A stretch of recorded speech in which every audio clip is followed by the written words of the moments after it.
আমার হেসেল সঙ্গীতা চক্রবর্তী। দেখো আজকে আমি নিয়ে নিচ্ছি রুই মাছ। রুই মাছের আমি সর্ষে বাটা পোস্ত দিয়ে এটা একটা ভাপে তৈরি করব।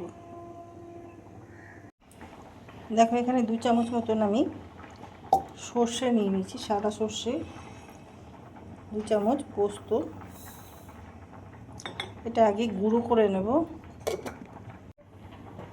দেখো এগুলো গুঁড়ো করা হয়ে গেছে সর্ষে পোস্ত। এর মধ্যে আমি দিয়ে দেবো লঙ্কা। যতটা তোমরা ঝাল খাবে সেই বুঝে লঙ্কা দেবে। আমি 3টে লঙ্কা দিয়ে দিলাম। এটা আমি এবার জল দিয়ে পেস্ট করে নেব। দেখো মাছগুলো আমি কড়াইয়ের মধ্যে সাজিয়ে নিচ্ছি।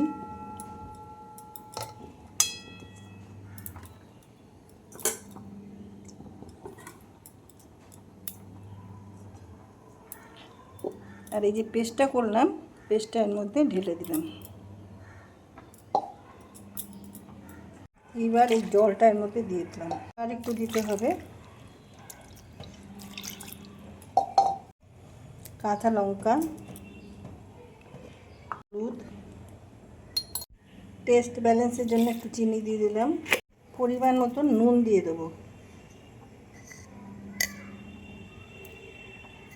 এবার দিয়ে দেবো সর্ষের তেল।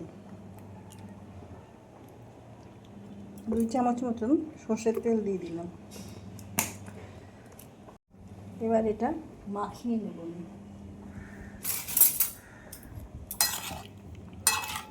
আমি হাত দিলাম না, চামচ দিয়ে মাখিয়ে নিচ্ছি।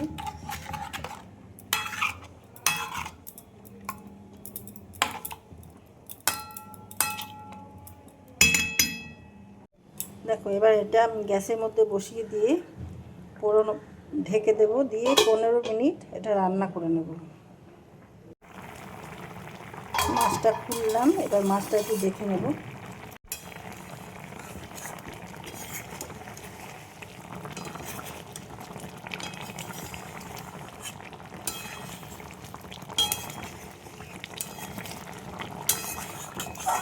খুব তাড়াতাড়ি রান্নাটা হয়ে যায়। তুমি কাতলা মাছ, পোনা মাছ, তারপরে রুই মাছ, যে কোনো মাছ দিয়ে, বড় মাছ দিয়ে এই রান্নাটা তোমরা করে নিতে পারো। দারুণ খেতে হয়, ভীষণ ভালো হয় খেতে। দেখো মাছটা রান্না হয়ে গেছে। আমি এবার এর মধ্যে একটু কাঁচা সর্ষের তেল দিয়ে দেবো। 1 চামচ মতন এর মধ্যে কাঁচা সর্ষের তেল দিয়ে দিলাম, দিয়ে নামিয়ে নেব। দেখো মাছটা রেডি হয়ে গেছে, এবার আমি নামিয়ে ফেলছি। মাছের রেসিপি আবার রেডি হয়ে গেছে। তোমরা যারা যারা আমার এই ভিডিও দেখছো, আর ইউটিউব চ্যানেলটা আমার সাবস্ক্রাইব করে দিও প্লিজ, এই রিকোয়েস্ট আমার।